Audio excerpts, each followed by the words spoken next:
Serra. Et l'arbitre qui distribue les conseils d'usage est Eugène Brie.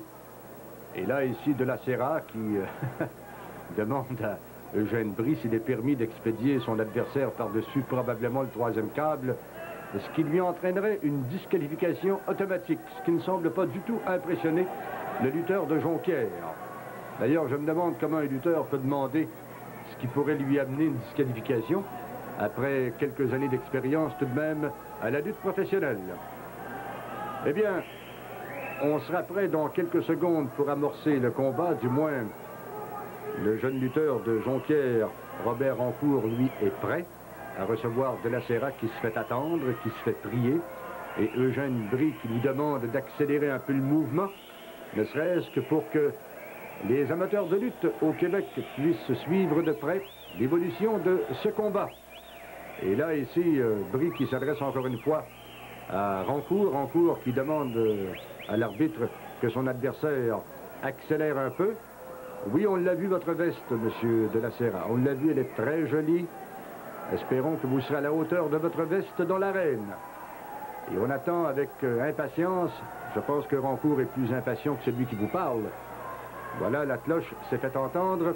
Alors, monsieur de la Serra, s'il vous plaît, accélérez un peu. Ça va peut-être permettre à certains amateurs de lutte qui reviennent du café de s'installer à leur siège et de regarder de près ce qui va se passer maintenant. Il y a au moins ça de bon dans le retard de la Serra.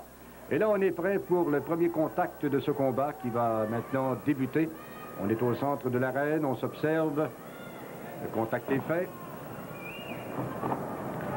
Bel arrachement ici de Rancourt contre de la Serra.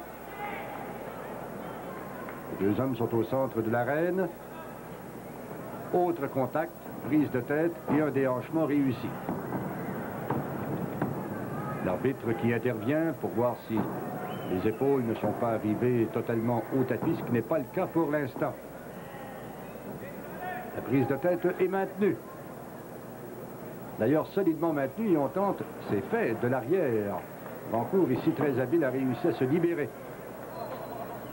L'arbitre vérifie la légalité de la prise, tout est dans l'ordre. Et de la Serra cherche un moyen de s'en sortir. Solidement maintenu, tente de se relever, voilà qui est fait. Et s'accroche au câble, ce qui oblige l'arbitre à intervenir. Rancourt qui demande à de la Serra de s'amener au plus sacrant dans le centre de l'arène. Autre contact, prise de tête et coup de poing à la figure qui a ébranlé Rancourt. L'arbitre n'a rien vu de tout cela, mais je pense que les amateurs bien placés, eux, ont tout vu.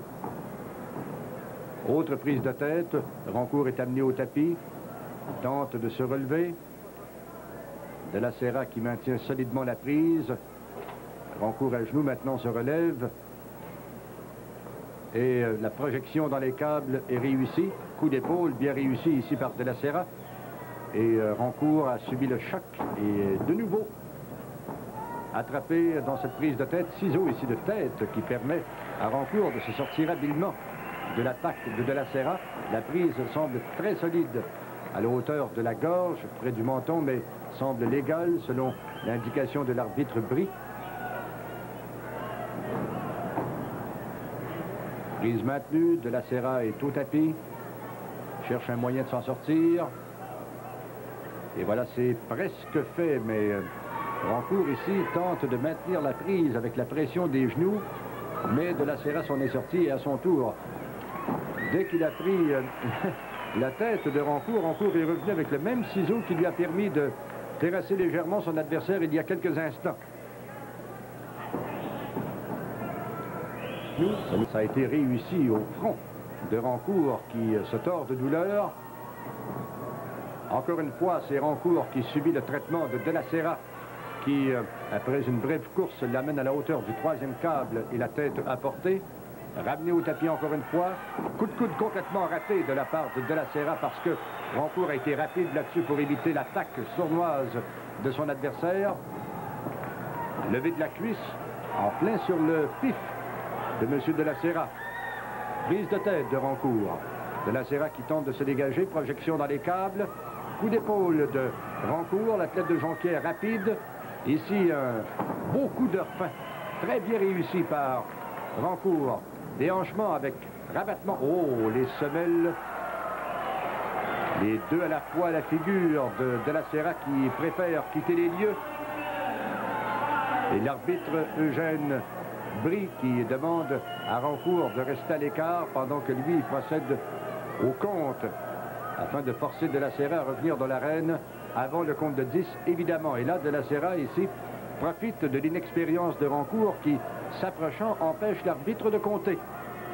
De la Serra qui lentement revient dans l'arène maintenant. Attaqué immédiatement par Rancourt. Coup d'avant-bras. Autre coup d'avant-bras. Projection dans les câbles qui se préparent. Voilà, c'est fait solidement au coup de pied ici à l'abdomen. Rancourt, à son tour, va subir le traitement de la Serra. Mais Rancourt a été habile ici. À la toute dernière seconde, il a servi à de la Serra ce que de la Serra voulait lui servir. Coup de poing ici. Avec une plongée qui n'a pas plu du tout à de la Serra qui vient de subir ici un coup de genou à la base du dos. Et de la Serra qui profite du dernier mouvement pour frapper Rancourt alors qu'il est au tapis, en poignée maintenant. Projection au tapis. Eh bien, c'est l'entrée en scène, le retour d'Igor, le Polonais. Et je vous jure qu'Igor, avant de faire son entrée dans l'arène, a donné son petit spectacle. On ne sait pas trop au sujet d'Igor parce qu'il embrassait à peu près tout le monde, même des policiers.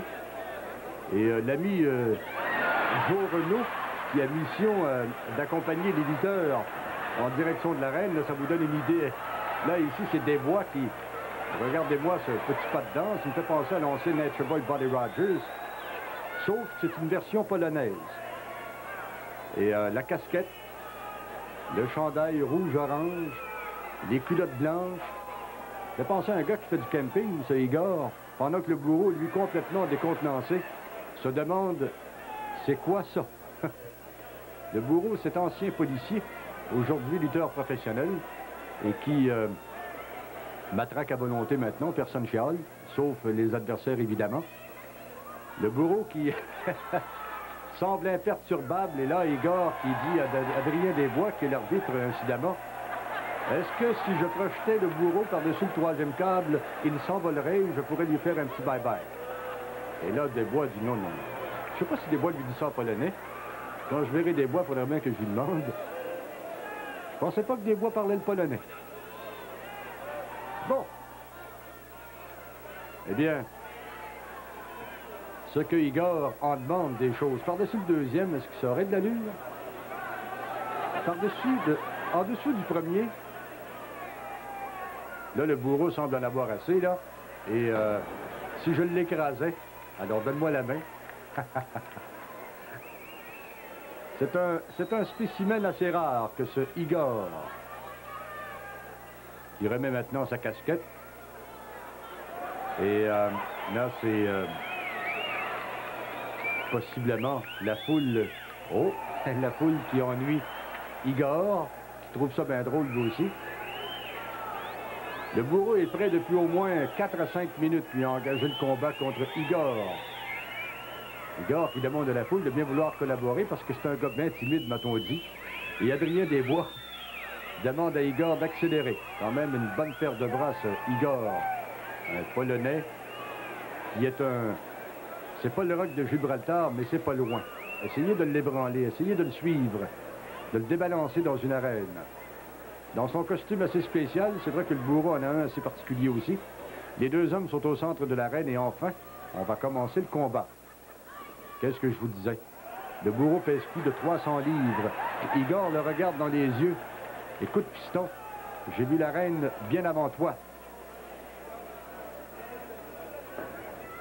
Voilà, Igor, le bris est presque exécuté sans que l'arbitre intervienne. Le contact est maintenant fait de nouveau. Et là, on pousse. Voilà le tracteur diesel qui amène le bourreau dans l'arène. On se retourne et on recommence. Là, le bourreau ici qui en a assez et qui frappe Igor. Igor frappe à son tour. Voici la monnaie. Voici le dollar. Voici la monnaie. Ah là, ça coûte assez cher. Et là, Igor n'est pas content. De retour au centre de l'arène.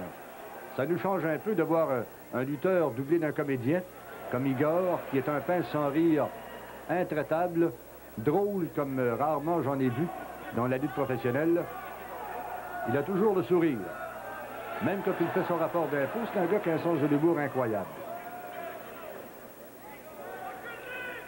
Et là, Igor demande au bourreau si ça lui intéresse d'entrer dans un concours de force. Le bourreau n'est pas intéressé du tout. Contact au centre de l'arène. Igor est amené dans les câbles. Et là, le bourreau des bois qui démonte le bris vient de contrer le geste du bourreau qui a voulu frapper et Igor lui a dit « Wow ». Igor, encore dans les câbles. Le bourreau, oh, ici, a frappé du poing. Et là, frappe dans les reins de Igor. Il doit entendre la musique de Chopin parce que ça fait mal. Même des coups polonais, ça fait mal. Le bourreau, avec un collier solidement maintenu contre Igor qui, malgré une longue expérience dans la lutte, regardez-moi cette paire de bras, une force gigantesque. Et pour être... Oh, ici, le coup de tête et le coup de poing à la gauche du visage du bourreau qui réagit avec un coup de pied puis un coup de poing à la tête. Reprend Igor avec presque de l'étranglement, le ramène dans les câbles. Autre coup de poing à la figure et coup de pied qui expédie Igor en bas de l'arène. Igor qui n'est pas tellement grand comparativement au bourreau, mais jouit d'une force extraordinaire. Et là, Igor demande à la foule de l'encourager parce que là, il y en a assez. Et pourtant, ça fait pas tellement longtemps que le combat est commencé, mais Igor semble très mécontent du traitement que lui a réservé il y a quelques instants le bourreau. Et là, il est accueilli solidement dès son entrée à la hauteur du tablier de l'arène. Et là, il vient de se faire passer les doigts et les mains dans les yeux. Le bourreau qui continue son attaque. Frappe Igor à la nuque. Maintenant, lui rabat solidement le nez sur le troisième câble. Une autre fois, là, Igor n'a pas aimé ça et vient de regarder s'il n'est pas blessé. Pour la troisième fois, le bourreau lui rabat la tête sur le troisième câble. Et là, Igor qui tente de retrouver son rythme pendant que le bourreau, lui, maintient. Là, Igor a réussi à prendre le bourreau par les cheveux. Et c'est lui qui... Oh, le coup de tête. Un deuxième. Et le bourreau a été sonné là-dessus. Igor, ça lui permet de revenir dans l'arène. Et là, je pense que le bourreau va subir la médecine de Igor qui l'a amené près d'où nous sommes, marqueur officiel, etc. C'est... même l'annonceur maison a préféré quitter les...